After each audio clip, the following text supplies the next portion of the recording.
अब मान लो किसी की सुंदरता को आप उसके पास में चले गए तो जरूरी है कि उसका स्वभाव अच्छा होगा, लेकिन उसमें बीज भरा है तो कोई काम का है। सुंदर तो दिख रहा है, सोना है, लेकिन बीज भरा है, करोगे क्या उसका? ऐसे किसी की सुंदरता को देख करके कभी ठगाना नहीं चाहिए, पहले स्वभाव को जानिए।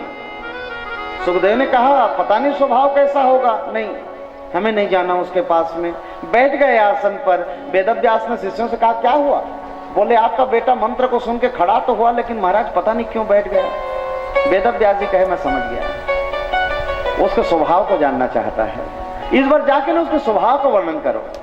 चारों शिष्य गए और जा करके कहते हैं अहो बकीयम स्तन कालकूटम जिध्वांसयापाय यदाप्यसाध्वी लेभे गतिं धात्रयं चिंता तन्नोयं कम दयालु शरणं ब्रजेम।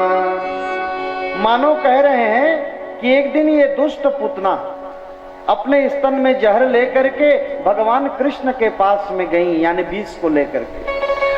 भगवान ने क्या किया पता है? भले ही ये विष लेकर के आई हैं, लेकिन काम तो मेरे माँ का कर रही है, स्तनपान करा रही है ना। तो जो गति मैया यशोदा को 1000 वर्ष बाद मिलनी थी, वो गति मेरे परमात्मा ने पुतना को 2 मिनट में दे दिया। बताओ ऐसा स्वभाव जगत में होगा जो विष देने वाले को मोक्ष प्रदान कर दे? आहा, स्वभाव को देखे तो सुखदेव स्वामी रिझ गए। दौड़ करके आए, कहते हैं भैया बहुत अच्छा लगा स्वभाव, आगे और पढ़ो ना। शिष्यों ने कहा भैया क्षमा करें, हमें तो आपके पिता ने यही पढ़ाया था, आपके पिता के पास तो 18,000 श्लोक है। तो सुखदेव जी दौड़ करके गए, कहते हैं बाबा मुझे भागवत पढ़नी है, मुझे भागवत जाननी है। और एक बात कहूं, ये भागवत की जो कथा है ना मां, ये केवल जानने और समझने की कथा है, जानना चाहिए। अच्छा आप लोग जितने भी बैठे हैं ना, सब भगवान को मानने वाले हैं, मानते हैं ना? मानते हैं तभी तो बैठे हैं, ये पूछने की बात थोड़ी है। तो अगर आप भगवान को मानते हैं तो मेरा एक प्रश्न है, जवाब दीजिएगा। भगवान कहाँ रहता है? कुछ अता पता ठिकाना, कुछ मोबाइल नंबर है आपके पास? फिर कैसे खोजोगे उसको? मानने वाले हैं तो जवाब होना चाहिए, आपको पता होना चाहिए कि वो कहाँ रहता है। नहीं पता।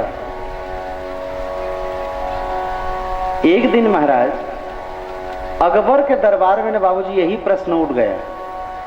अकबर ने कहा बीरबल से, बोले बीरबल तू बड़ा बुद्धिमान है, मेरे पास केवल 3 प्रश्न है, तीनों प्रश्नों का जवाब चाहिए मुझे, कहिए।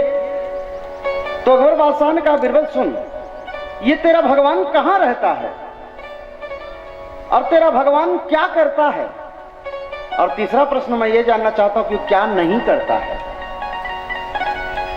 बीरबल सन्नाटा खा गया, कोई जवाब नहीं। कहा मुझे जवाब चाहिए। बीरबल ने कहा महाराज क्षमा करें, 10 दिन की छुट्टी चाहिए मुझे, 10 दिन बाद मैं खोजूंगा और लेके आऊंगा जवाब। अकबर ने कहा सुन, तू 1 महीना की छुट्टी ले जा, 30 दिन बाद आना राज दरबार पर, लेकिन जवाब मिले तभी आना। बीरबल बड़ा परेशान हो, पहली बार जीवन में, नहीं तो हर प्रश्न का जवाब है, आपने सुनी होगी उनकी कथा अकबर बीरबल की। बीरबल के जीवन में पहली बार सन्नाटा छाया, एकदम उदास चेहरा लेकर के घर में गए। तो बीरबल की ना एक 5 वर्ष की बेटी है। आहा, बेटी ने कहा पापा क्या हुआ, आज एकदम मुंह लटका है, सिर दुख रहा है बाबा, दबा दो। बीरबल कहते ना तू तो थोड़ी चली जा, अभी मुझे कुछ देर के लिए अकेला छोड़ दे बेटी। बेटी ने कहा ना मैं आपसे बहुत प्रेम करती हूँ पापा, मैं आपको छोड़ के नहीं जाऊंगी, क्या कष्ट है बताइए। बीरबल ने कहा बेटी 3 प्रश्न है जिसको सुन करके मैं बड़ा परेशान हूं, 10 दिन की छुट्टी मांग के आ गया हूं, मैं क्या करूं समझ में नहीं आ रहा है, क्या जवाब दूं। बेटी ने कहा प्रश्न क्या है? तो बीरबल ने सुनाया वो तीनों प्रश्न। बेटी ने कहा बाबा मैं हिंदू की बेटी हूं और मुझे गर्व है, और हिंदू की बेटी हूं तो मुझे ज्ञान भी है, जो प्रश्न करे मैं तो चुटकी बजाते जवाब दे दूं। हाँ हाँ। बीरबल ने कहा बेटी एक प्रश्न का उल्टा जवाब देना यानी सजाए मौत। बेटी ने कहा नहीं, आप मुझे एक बार राज दरबार ले चलिए, मैं जवाब दूंगी, आपको कुछ कहना नहीं पड़ेगा बाबा, मैं हूं ना, आप मेरे पर विश्वास रखिए। अब ज्यादा जिद करने लगी बेटी तो ले गए दूसरे दिन, और सभा लगी है खचाखच। बीरबल अपनी पुत्री को लेकर के पहुंचे। अकबर ने देखा तो, अरे बीरबल, तू तो 1 महीना के लिए छुट्टी लिया था, मैंने कह दिया था 1 महीना मत आना, जवाब मिल गया क्या तुझे? चल जवाब दे। बेटी 5 वर्ष की है, खड़ी है बगल में, कहती है राजन क्षमा चाहूंगी, आपके सामने बोलने की हिम्मत नहीं हो रही है मेरी। राजन आपको कुर्सी पर बिठाया किसने? आपको राजा बनने का हक किसने दे दिया? राजा विचार करने लगा, मेरे में ऐसी क्या गलती दिख रही है बेटी जो राजा बनने के लायक नहीं मैं? बेटी ने कहा सुनिए, सबसे पहले तो आप में मानवता खत्म हो गई है। कोई मनुष्य जब बाहर से आता है तो उसे पहले आसन दिया जाता है, बैठे, उसके बाद में पूछा जाता है कैसे आए, क्या हाल चाल है, जल दिया जाता है। आपके जीवन में कोई मानवता ही नहीं, आते ही प्रश्न की झड़ी लगा दी आपने मेरे पिताजी को। और जब आपके जीवन में मानवता ही नहीं है तो राजा की कुर्सी पर बैठ कैसे गए आप? राजा को शर्म आ गई, सबके सामने में सुन रहे हैं। कहा क्या करूं, इसको मनाने के लिए कुछ तो करना होगा ताकि और कोई प्रश्न ना करे। राजा ने कहा मंत्री, वो बेटी बड़ी प्यारी हैं, उन्हें थोड़ा दूध तो पिलाओ। तो दूध की कटोरा लेकर के मंत्री गया। बेटी ने क्या किया पता है? दूध की कटोरा को ले रखी हैं और उंगली डाल करके उसमें बार बार घुमा के ना ऐसा देख रही है। राजा ने कहा बेटी दूध पियो ना, क्यों नहीं पी रही हो? बेटी ने कहा राजन, मेरी मां रोज मुझसे कहती हैं कि दूध से घी निकलती है और दूध में मैं बार बार खोज रही हूं, घी मुझे दिखाई क्यों नहीं दे रहा है? मां जब कहती है घी है तो दिखना चाहिए ना। राजा ने कहा ऐसा थोड़ी दिखेगा, वो पहले उसे अग्नि में गर्म करो, तपाओ, मलाई निकलेगी उसको मटकी में डालो और उसको फिर मथो और उसमें से जो माखन निकलेगी उसे फिर अग्नि में तपाओ, तब कहीं घी प्रकट होती है बेटी। गुड़िया ने कहा यही तो मैं आपको बताने आई हूं। आपने पहला प्रश्न क्या किया था मेरे बाबा से कि भगवान कहां रहता है? मैं आपको यह कहना चाहती हूं राजन कि वो कहां नहीं रहता है, रहने को हर जगह में व्याप्त है, लेकिन जब तक जीवन में सत्संग रूपी मथाने में नहीं मथोगे, संतों की चरणों में नहीं जाओगे और जब तक ज्ञान का प्रकाश नहीं होगा वो परमात्मा का दर्शन नहीं होता। जैसे दूध में घी नहीं दिखाई देती वैसे ही वो नहीं दिखाई देता। एकदम सटीक जवाब आज गुड़िया ने दिया। तो मैं कहा लेकिन बाबा ये परीक्षित कौन है, इनका जन्म कैसे हुआ, श्राप क्यों लग गया, इन्हें कथा क्यों सुननी पड़ी, ये भी आप हमें समझा दीजिए ना। तो सूत जी ने कहा सुनिए, ये उस समय की बात है जिस समय महाभारत युद्ध की अंतिम बेला कुरुक्षेत्र पर दुर्योधन पड़ा है और मृत्यु की घड़ी गिन रहा है, कब प्राण निकले कोई ठिकाना नहीं। उसी समय में अश्वत्थामा आए हैं। अश्वत्थामा इनका मित्र है ना। अश्वत्थामा ने कहा मित्र ये दशा। दुर्योधन ने कहा देख अब मेरे पास समय नहीं है, प्राण कब निकल जाए कोई ठिकाना नहीं है। अश्वत्थामा ने कहा तो जल्दी करिए, कोई अंतिम इच्छा है क्या? देखिए क्या है, मरने वाले की अंतिम इच्छा पूरी होनी चाहिए, अगर नहीं हुई तो उस इच्छा को पूर्ति के खातिर दूसरा जन्म लेना पड़ेगा या भटकेगा। इसलिए इच्छा को लेकर के मरना नहीं चाहिए। अंतिम इच्छा है तो कुछ कहिए। दुर्योधन ने कहा एक ही अंतिम इच्छा है, हम 100 भाई थे एक भी नहीं बचे, वो केवल 5 थे एक भी नहीं मरे, उन 5 पांडवों को मरे हुए देखने का मुझे बड़ा शौक है। अश्वत्थामा ने कहा मार दूंगा, वादा करता हूं कल प्रातः काल 5 का सिर आपके सामने में खड़ा रहेगा। दुर्योधन भी विचार करने लगा महाभारत युद्ध में नहीं मार सके, ये कैसे मारेगा। अश्वत्थामा ने क्या किया, आधी रात के समय में तलवार लेकर के छावनी के सामने पहुंचे जहां 5 पांडव सो रहे हैं ताम दुपट्टा। लेकिन अचानक आधी रात को अर्जुन की नींद टूटी और नींद टूटी, बाहर आए छावनी से तो क्या देखा, मेरा कृष्ण डंडा लेकर के खड़ा है, पहरेदारी कर रहा है। अर्जुन ने कहा लाला आप यहाँ, आपको नींद नहीं आ रही? भगवान ने कहा हमें तो नहीं आ रही, आपको आ रही? अर्जुन ने कहा क्यों नहीं आएगी, हमें कोई चिंता थोड़ी है। मैंने केवल अपने रथ की डोरी नहीं कृष्ण, अपने जीवन की बागडोरी तेरे हाथों में सौंप दी है, और जब सब कुछ भगवान को सौंप दिया फिर चिंता किस बात की।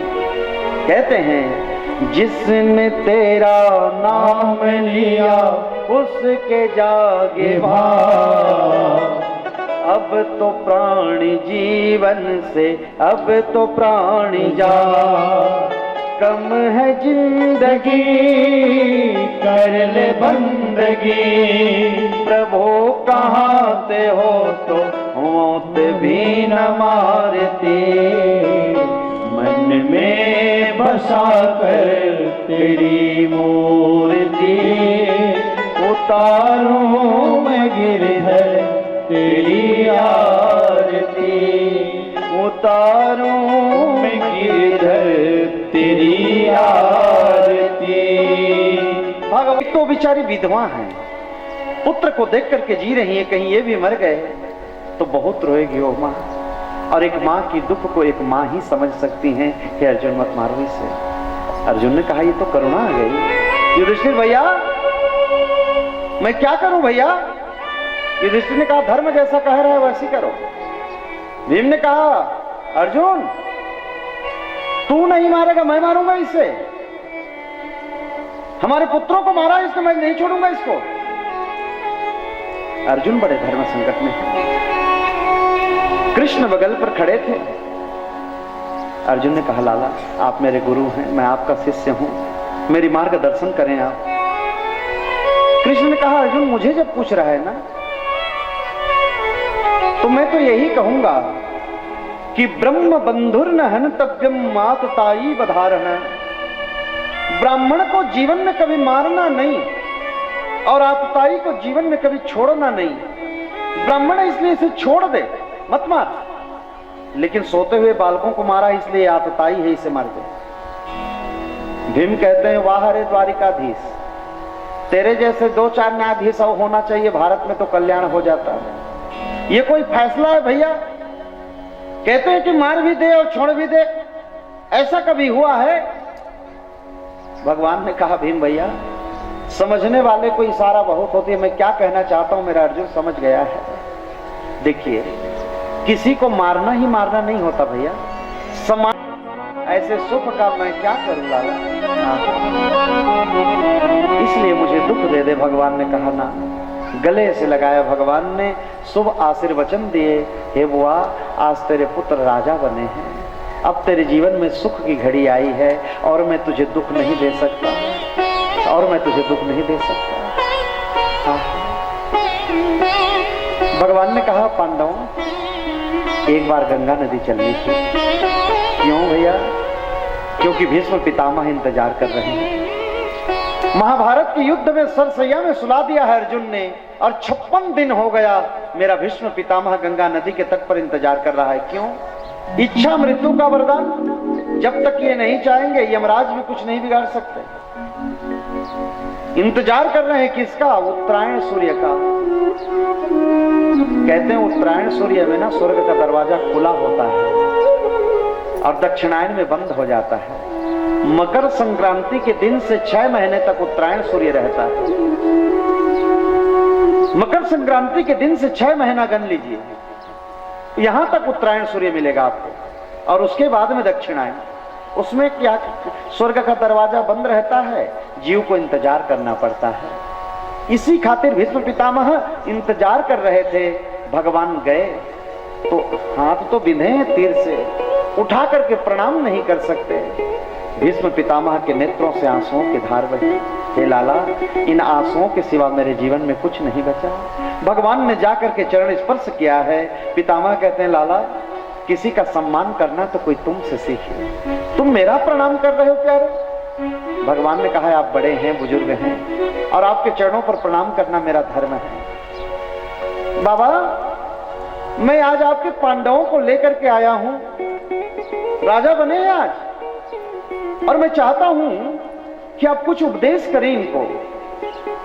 पितामह ने कहा, लाला, जिस व्यक्ति ने गीता जैसे ज्ञान का उपदेश करके विश्व को सुनाया, उनके सामने में मैं उपदेश करूं? भगवान ने कहा, सुनो, मेरी भाषा इनको समझ में नहीं आ रही है, इसलिए ना एक बार आप अपने विचार से इनको उपदेश करिए ताकि ये आपकी भाषा को समझ जाएं। पितामह ने कहा, आप कह रहे हैं तो कुछ समझा देता हूं। और यहाँ पर भीष्म पितामह ने उपदेश किया, दान धर्मान राज धर्मान मोक्ष धर्मान विधीयते।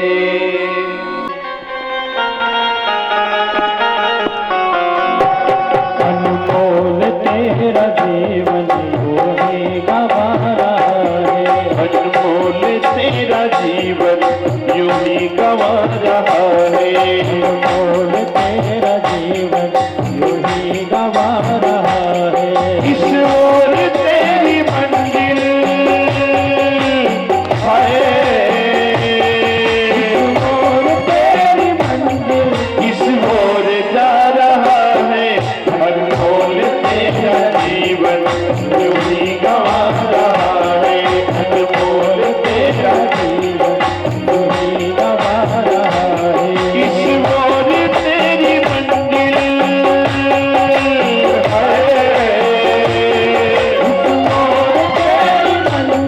इस ओर जा रहा है, अनमोल तेरा जीवन यूं ही गवा रहा है। अनमोल तेरा जीवन यूं ही गवा रहा है।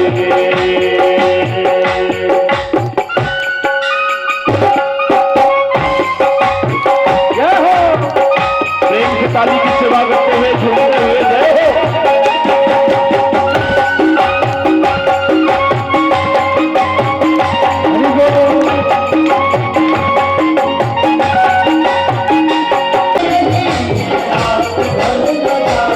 सपनों के नींद में ही ये रात ढल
भगवान की जय हो। ये गीत गाकर मैं तननाथ त्यागूं गोविंद दामोदर माधवेति, गोविंद दामोदर माधवेति। ऐसा सुंदर अवसर और जीवन में नहीं मिलेगा कान्हा, इसलिए मुझे जाने की अनुमति दो। लेकिन जाते जाते ना मेरा एक काम रुक गया है। क्या काम है बाबा? पितामह ने कहा मेरी एक बेटी है। सारे पांडव आश्चर्य हैं, बाबा का तो विवाह नहीं हुआ तो फिर बेटी कैसे होगी? पितामह कहते मेरी बेटी है लाला, और अभी तक उसके लिए कोई दूल्हा नहीं मिला।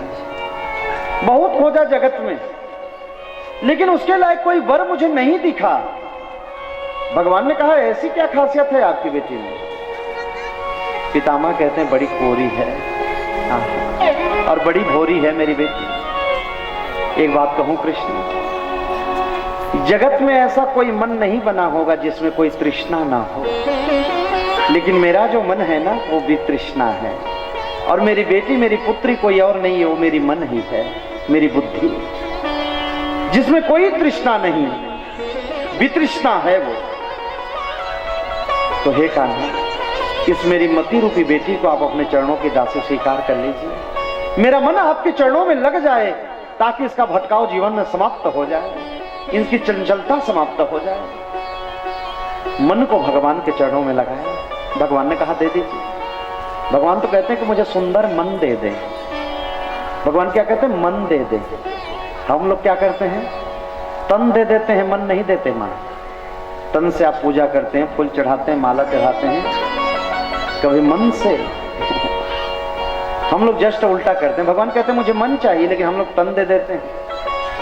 आज पितामह ने वही मन को दिया, पंच भौतिक शरीर को छोड़ करके परमात्मा के धाम गए। भगवान ने विदा किया और इनके जाने के बाद में पांडवों से कहा सुनो मैं द्वारिका जा रहा हूं, बहुत दिन हो गए मुझे द्वारिका छोड़े। भगवान द्वारिका की ओर प्रस्थान किए। तो जब द्वारिका में पहुंचे ना तो कुरुकुल की नारियों ने पुष्पों से वर्षा की, पुष्प की वर्षा हो रही है। बड़ी भव्य स्वागत गोविंद की होने लगी। और भगवान द्वारिका में जब जाने लगे महाराज, तो जितने बड़े बुजुर्ग मिल रहे हैं संत, सबके चरणों पे दंडवत प्रणाम कर रहे हैं। प्रणाम करना मनुष्य का परम धर्म है, प्रणाम करना है, आप लोग ना भूलें। नीति शास्त्र तो कहती है कि अभिवादन शीलस्य नित्यं विद्येपसेविनः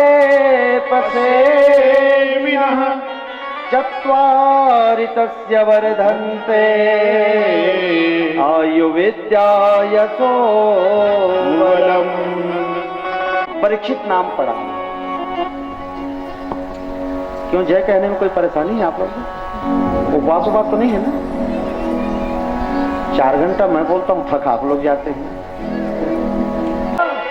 अब जो बैल एक पैर से खड़ा था उस पर तलवार चला रहा है। परीक्षित ने कहा सावधान, रुक जाइए, कौन है आप? तलवार निकाला परीक्षित ने मारने के लिए, तो उस काले पुरुष ने चरण पकड़ लिए। राजन क्षमा करें मुझे। राजा ने कहा तुझे शर्म नहीं आ रही? एक पैर से बेचारा खड़ा है, इतना दुखी है, और उस पैर को भी तुम काट देना चाहते हो, शर्म नहीं आती तुझे? कौन है आप? मेरे चरण क्यों पकड़े हैं? उस भयंकर काले पुरुष ने कहा मेरा नाम कलियुग है, मैं ही कलियुग हूं, मेरा आगमन का समय हो रहा है, अब मेरा आगमन का समय हो रहा है, इसलिए मुझे अनुमति प्रदान करें। परीक्षित ने कहा देख, मेरे राज्य पर तो तुझे रहने का बिल्कुल हक नहीं है, तू चला जा यहां से। कलियुग ने कहा पृथ्वी पर तो आप अकेले राजा हैं, सब तरफ आप ही का राज्य है, कहां जाऊं मैं? आप ही बता दीजिए। देखिए कलियुग में ना केवल एक चरण बाकी है, 3 चरण तो कट गए, 3 चरण चले गए भैया। 4 चरण थे धर्म के, सत्य, दया, दान और पवित्रता, ये चारों चरण थे। प्रगति 4 पद धर्म के अब कली मह एक प्रधान, एन केन विधि दिन दान करही कल्याण। तीनों चरण तो कट गए, कलियुग में केवल दान रूपी चरण बचा है भैया। एन केन विधि दिन दान करही कल्याण। मनुष्य यदि कल्याण चाहता है तो केवल दान से हो सकता है, दान से। मैं नहीं कह रहा, रामचरितमानस कह रही है। तीन चरण कट गए, सत्य, दया, पवित्रता। सतयुग था तो ये चारों थे, सतयुग गया तो जीवन से सत्य खत्म हो गई। आजकल देखना, कोई व्यक्ति दिन भर में एक बार सत्य का कोई काम कर लेगा, ऐसा लगता है हरिश्चंद्र के बाप तो मेरा ही नंबर है। दुनिया को बार बार जाकर सुनाएगा, मैंने ये कर दिया, मैंने वो कर दिया। और कोई पाप का काम हो जाए तो पड़ोसी को भी पता न चले, पूछ भी लेंगे भैया ऐसे कैसे हो गया, बोले मन नहीं था, सो राम जी की इच्छा थी। बताइए, कोई पाप हो जाए तो राम जी की इच्छा है, धर्म हो जाए तो तू करेगा। एक बार सत्य बोल ले दिन में, कोई ऐसा लगता है हरिश्चंद्र के बाद मेरा नंबर है। दया किसी के मन में रहा नहीं, पवित्रता भी जीवन से धीरे धीरे समाप्त हो रही है। आजकल तो आप लोगों ने देखा होगा, हमारी माताएं भी चप्पल पहन करके भोजन बना रही हैं, जबकि पुराने समय में चप्पल पहन करके उधर चढ़ा भी नहीं जाता था। इसलिए पराई स्त्री गमन होती हो वहां कदापि नहीं जाना चाहिए, वहां पर भी कलयुग का निवास रहता है।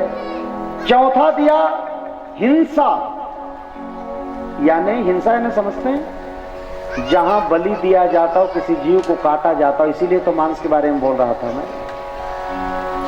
जहां पर किसी जीव को काटा जाता है वहां जाकर के खड़े भी हो जाएंगे तो कलयुग का निवास रहता है वहां। खाने वाले की क्या हालत होगी बेचारी है। और आजकल तो बाजार में चले जाइए भैया, पहला दर्शन तो उन्हीं का होगा। ये सुविधा, वो सुविधा। देखो भैया, जब ध्यान लगती है ना तो शरीर का भान और समय का ज्ञान नहीं रहता, उसे ध्यान कहा जाता है।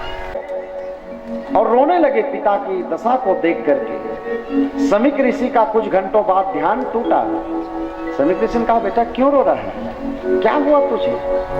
श्रृंगी ऋषि ने कहा, बाबा आपके गले पर किसी ने मरा हुआ सर्प डाल दिया, ये देख करके मेरा मन बहुत दुख लगा, लेकिन मैंने ऐसा श्राप दिया कि जगत में आज के बाद कोई किसी संत का अपमान नहीं करेगा। समीक ऋषि रोने लगे, बेटा तूने क्या कर दिया? संत के जीवन में करुणा होनी चाहिए बेटा, संत का जीवन वरदान देने के लिए होता है, श्राप देने के लिए नहीं होता। ये तूने क्या कर दिया? तूने श्राप किसे दे दिया बेटा? नेत्र बंद करके जब समीक ऋषि देखे तो राजा परीक्षित को श्राप लगा है। आहा, अपने शिष्य को बुला, बेटा जल्दी आ। गौरमुख नाम के शिष्य को बुला, कहते हैं बेटा परीक्षित के पास केवल 7 दिन बचा है, जाकर तो उसे समझा दो कि जीवन के अब केवल 7 दिन बचे, कुछ सत्कर्म कर लें, मृत्यु को सुधार लें। ये भागवत की कथा जो है ना भैया, ये मृत्यु को सुधारने की कथा है, ये मृत्यु को सुधारती है भैया।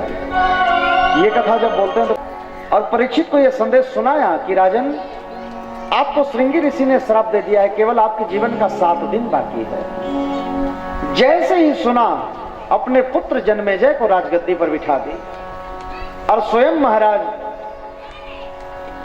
राजसी वेशभूषा का त्याग करके गंगा नदी के तट पर जाकर के बैठे।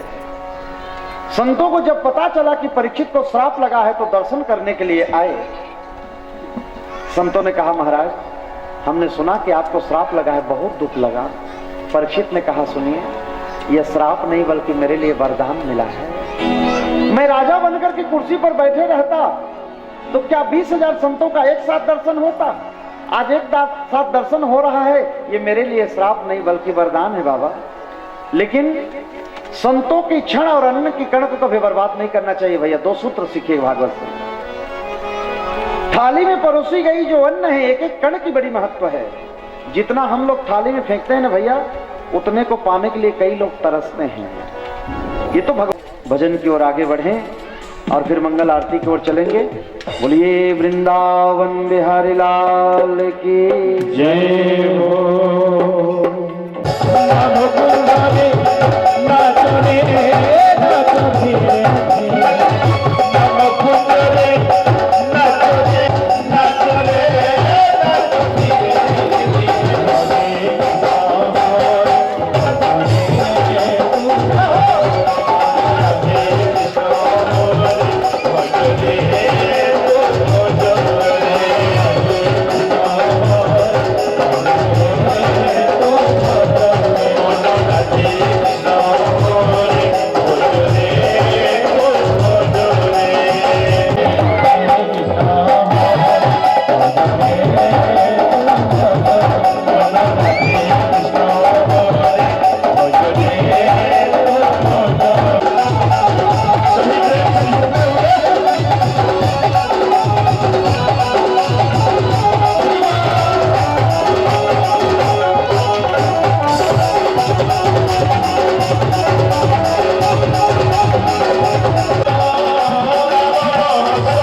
धरो मेरे नाम की सेवा करो राधे राधे राधे जपा करो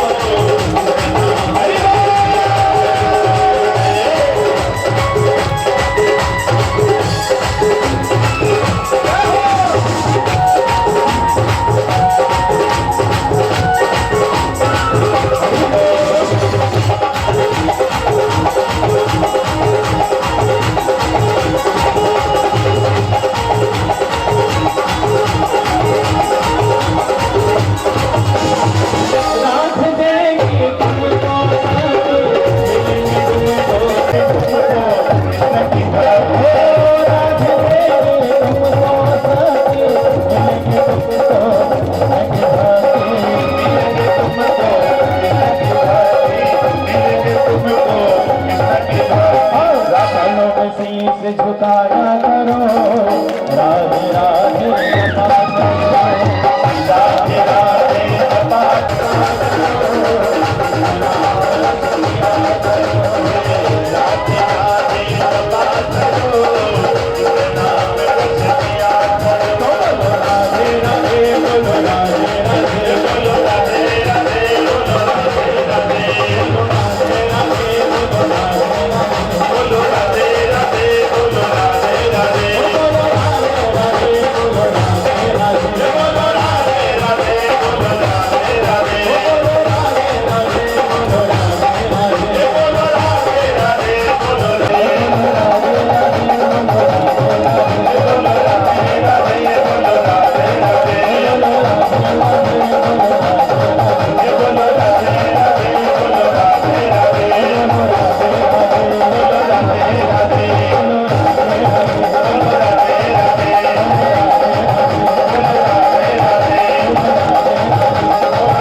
पुष्पांजलि मया दत्तो गृहाणां परमेश्वरः मंत्र पुष्पांजलि समर्पयामि।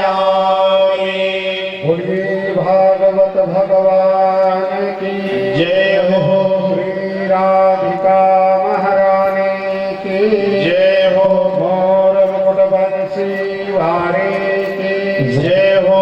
श्री व्यास नारायण भगवान की जय हो। श्री सुखदेव जी महाराज की जय हो। वीर बजरंग बली की जय हो। आदिशक्ति मैया की जय हो। मड़कड़ा ग्राम की जय हो। यहाँ के निवासियों की जय हो। धर्म की जय हो।